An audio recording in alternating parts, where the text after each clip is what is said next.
You enough headaches. Thank you so much. uh, Hello, everybody. Welcome back. Thank you so much for being here. My name is Monica Munoz Torres, and I have the pleasure of telling you a story in 15 minutes that has taken us about 3 years to build. So it'll go very fast. There's a QR code so you can access that resource as well. And I'll be here so I can answer your questions later. This is the work of many people. I will list all of these authors at the end.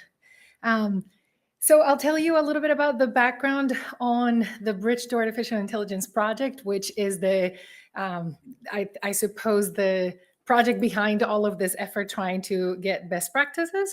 I'll tell you how we worked on getting to these recommendations. I'll start by sharing a little bit about what we believe to be fundamental requirements for getting data ready for AI and ML. And then I'll tell you a little bit about what those criteria and practices are. And last but not least, give you an idea on how we in the Bridge2AI project self-evaluated to figure out how close we were to reaching AI readiness. If you haven't heard about Bridge to Artificial Intelligence or Bridge2AI, it's a project of the United States National Institutes of Health. About $130 million were dedicated to a process to try to generate data in an innovative way. We have 3 pillars that are the foundation of what we do: data, ethics, and people, because we want to generate new data sets with best practices that help us propel modern artificial intelligence and machine learning models towards scientific pioneering. This we'll do by getting distinctive, fair, and AI-ready data. We're also trying to advance a new culture on how we take into account ethical considerations for how the data are generated. And we do this through accurate, reliable, and ethically sourced data sets. Last but not least, our intention is to get a modernized workforce that is skilled in this new method of scientific data creation. There are 4 data generation projects. 3 of them are clinical, and 1 generates genomics data. You'll feel very familiar with what they're doing. Rapidly or very briefly, the first one is called the Precision Public Health Data Generation Project. It's focused on a database of approximately 10,000 distinctive bioacoustic waveforms, and we're trying to establish biomarkers, voice biomarkers in mental health, in respiratory diseases, neurological diseases, and other areas. There's another project called Salutogenesis. What makes us healthy, and how do we get back to health after we've been ill? This is an atlas of approximately 4,000 individuals around the pathogenesis and salutogenesis to expand the applications of artificial intelligence in clinical care. And this focuses on type 2 diabetes. Our third project is called the Clinical Care Grand Challenge, and this is about generating data from approximately 100,000 patients across 14 intensive care units and hospitals across the United States and Canada. And we're trying to do this to learn how to improve the recovery from acute illness. Last but not least, our functional genomics project is focused on a library of large-scale maps of cellular structure and function and disease context using cell lines. We're trying to do perturbation of about 200 genes and proteins for coordinated experiments. As you can see on the far right, we have these very diverse data types, EHR records, mobile health, waveform, and others on the more clinical projects. And then protein perturbation through immunofluorescence imaging, mass spectrometry, and transcriptional profiling. So what do we have to do? It is paramount for us to characterize our data sets to get to that point when they are ready for AI ML. We have heard this all morning, and our colleague from the FAIR-DOM-Seq was actually setting the stage perfectly for me, because she actually was able to describe a lot of the things that we need on how we have reached this critical mass of data. And all of this increased use of artificial intelligence in machine learning in biomedical research truly harbors this promise to enable deeper insights, but it's also creating some increased demands on both ethical and explainable artificial intelligence. This XAI, explainable artificial intelligence, has to just extend across the spectrum. So this includes the preparation, the data acquisition, the post-acquisition transformation, and model training. All of this must be transparent And data sets, as much as we would love for them to be ground truths, are still products of human-developed acquisition, preparation, processing, governance practices, and all of these have potentials for bias and error. And it's important for us to consider the ethical and social implications that affect these applications. So what we have to do is to characterize provenance, semantics, statistics, data quality, standards, conformance, ethical governance, sustainability, fairness, and computability. I have about 9 minutes to tell you how we're doing that. So how do we really try to apply all of these emerging artificial intelligence technologies to biomedical data? You know this, you work in this field. This is a question that evolves all the time. And I'll tell you about a story from 2019, which is, in artificial intelligence like 3 decades ago. But the truth is that data sets alone are not these ground truths. We need to have information about use cases. So we have data that are fit for purpose. And we also need to have metadata to inform it. So in this few slides, I'll tell you about a set of criteria that help us to reach AI readiness in an evaluation method for how to do it. Again, a million years ago in 2019, the NIH issued a report from the advisory committee to the director that talked about how do we reach AI readiness. And it says that it needed all of these aspects that I have listed here. I mentioned some of those earlier. What we've done is to integrate and reorganize and clarify these very foundational ideas of sample size, multimodality, perturbations, all of this, to try to generate a set of practices that we can actually work with in order to make our data ready. I know it sounds a little bit of a Captain Obvious thing to say, but over here on the right, I've listed all the definitions that we set on our document in order to be able to set some ground, some baseline for everybody to understand what we mean by AI ready, what we mean by explainable efficient intelligence, in machine learning and other concepts. It is not enough for the data to be usable for prediction. Data, in order to reach AI readiness, requires reliability, quality, ethical constraints, and explainability. And to issue the criteria that I'll share in a second, we've integrated the requirements that are based on the data's properties, the practices that we use to achieve those properties, and some examples about those practices.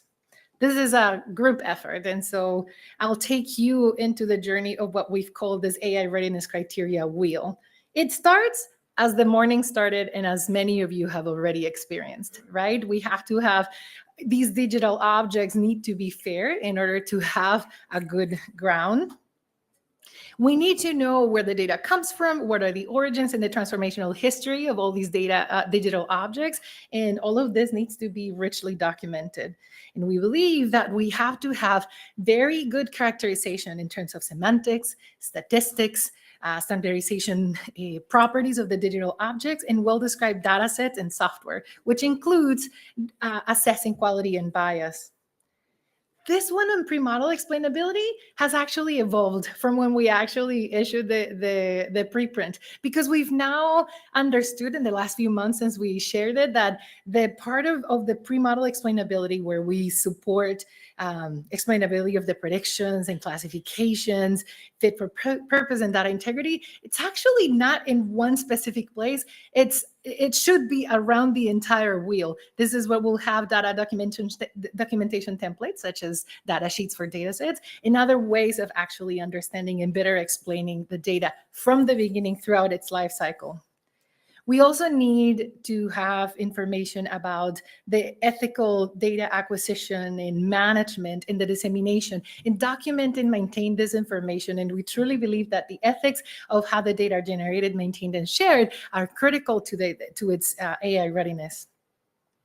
This is a word we have been using all morning, all afternoon, and that I'm sure lingers very heavily in all of our minds: sustainability. In this context, we believe that all of these digital objects and their metadata have to be stored in fair and long-term stable archives. What does stable mean? Mean in this moment? It's a bit challenging, ambiguous, uncertain, and so we have to figure out how to work in order to reach those places that try to be stable archives. I believe NIH, I don't know how many NIH people are here.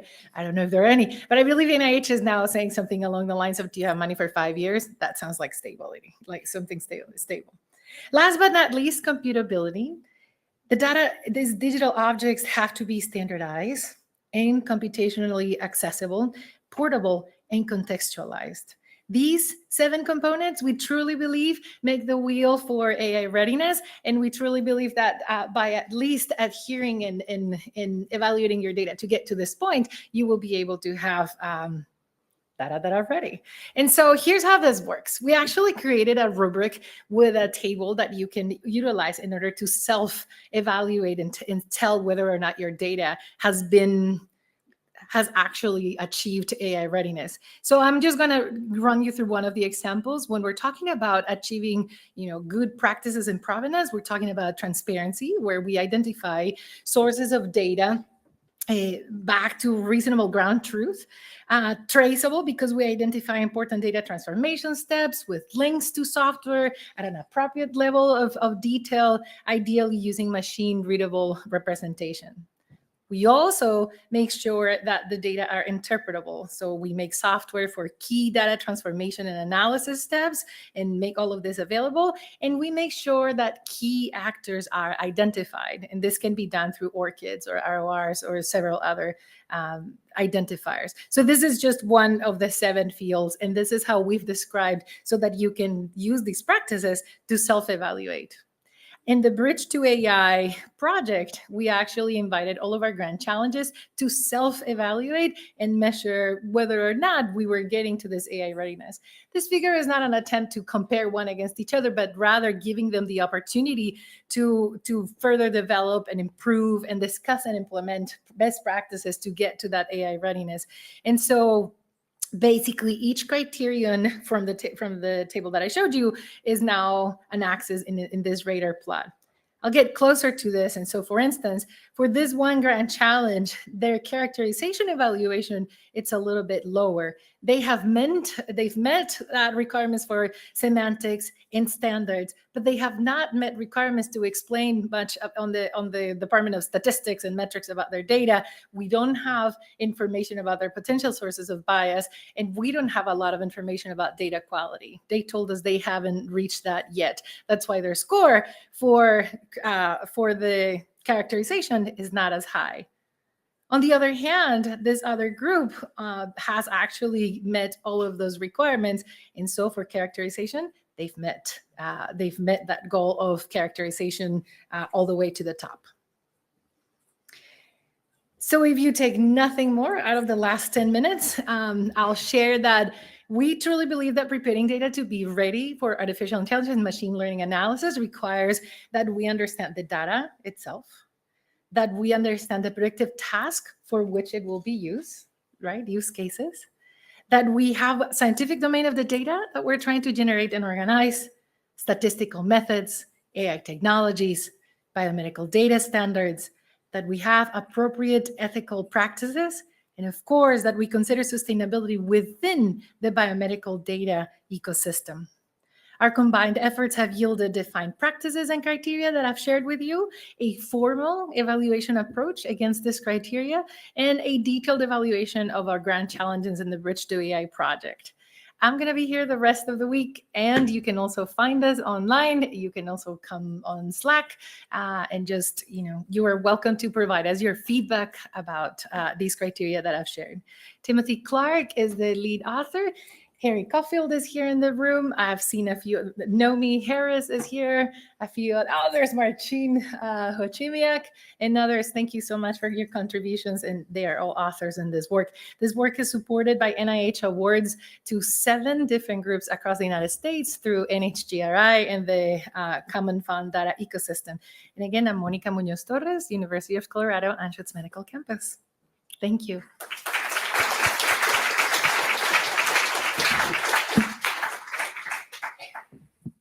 Questions? We have plenty of time, at least 5 minutes for questions. Thank you for that. I actually have a real question.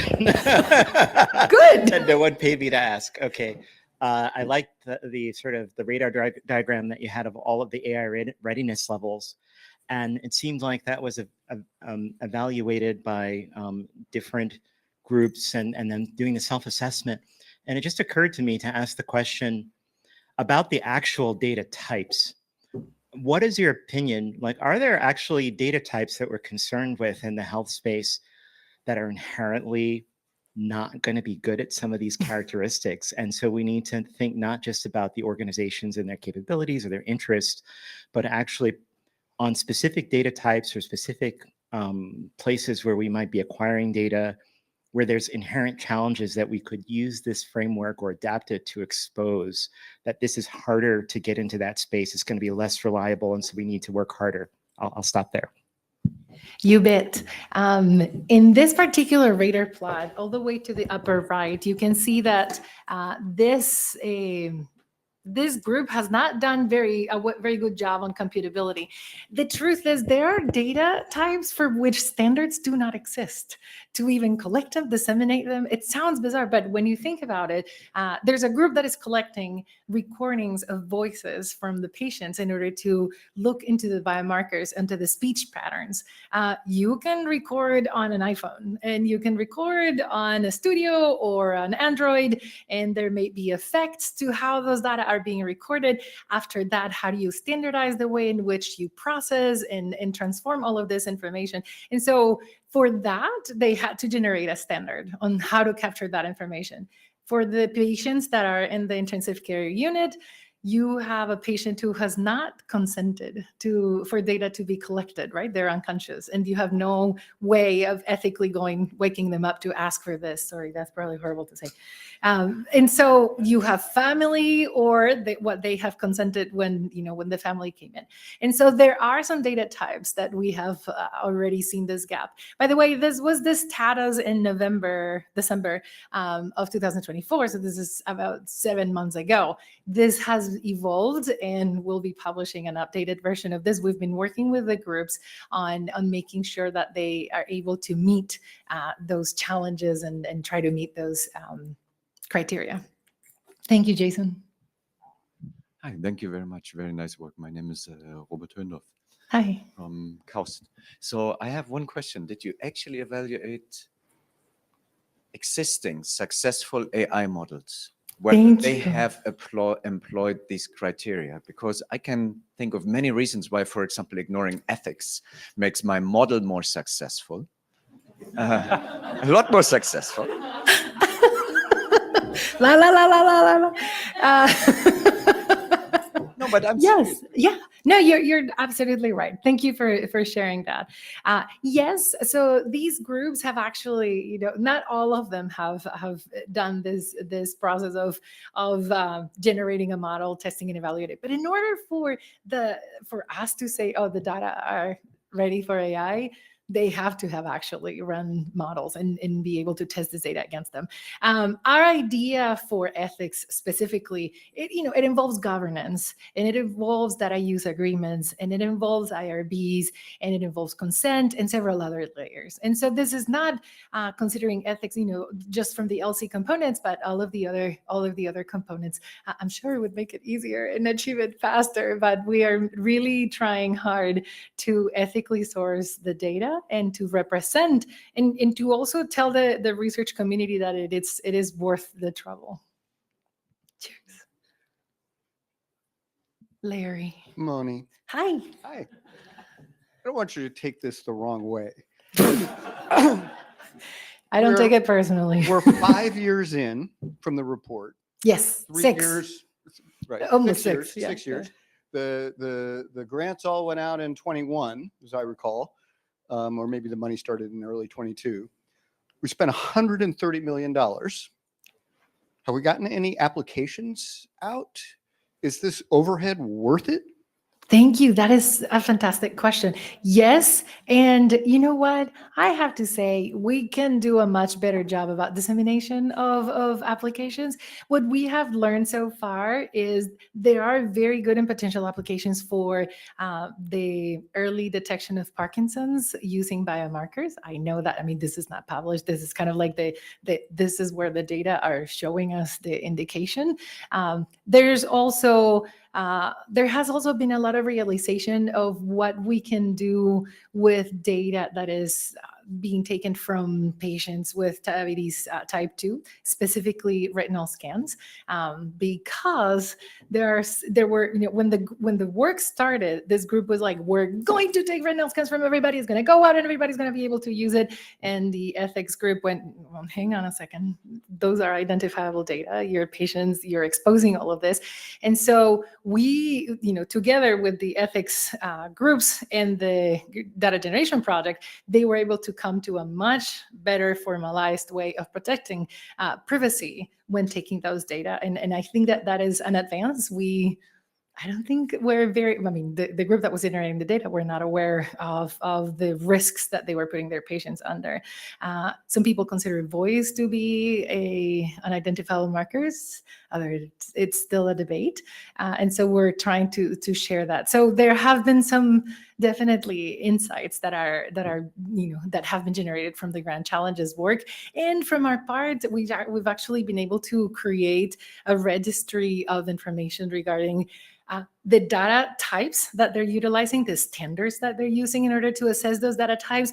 We've created a registry of use cases, and through a way to explore all of this, people who are not part of the consortium can come and ask questions about, well, I have a question about imaging, specifically neuroimaging. If I have this type of imaging and I'm trying to answer this question for my area of interest, do I have an answer? Like, can I learn something from what Bridge2AI has done? And we have the ability to answer those questions through our Standards Explorer. He's not happy, but I am. I'm not unhappy. I just think that over the last 3 or 4 years, we've seen an explosion of AI applications in biology and medicine. Okay, a tremendous amount of really important work has happened. And I think the $130 million, and I thought this at the beginning when I bridged AI, can't we actually do some AI? So I was pretty pissed off about this project. It just seems to me that we haven't, and this is not your fault. No. But I do think that we could look at this project and wonder if we could have done something better with all that money in terms of the results we got, if the goal was to generate AI models in biology and medicine. Ooh, there's no surprise there. Could we have done better? 100%. I think that there are many things that we could have done better. The good thing is, and I don't want to do a disservice, I truly, truly, truly believe I'm probably not speaking to all of the advantages and all of the great things that we have learned from the 4 data generation projects that have happened. I mean, we're building a map of cells, and after we've done these perturbations with these 200 genes, we're trying to get a much better comprehension of what does it look like when the cell is sick, and what does it take for the cell to go back to health. That was in there, and it's incredibly it's a wealth of information that a community that has been working for the last 2 decades is really excited about. So I know there's a lot more information that I am not doing complete justice to. Yes, go ahead, Changa. Sorry, we are. Oh, sorry. Yeah, but you can find me in the back. Exactly. Please find Moni after this session, and I think it'll be a very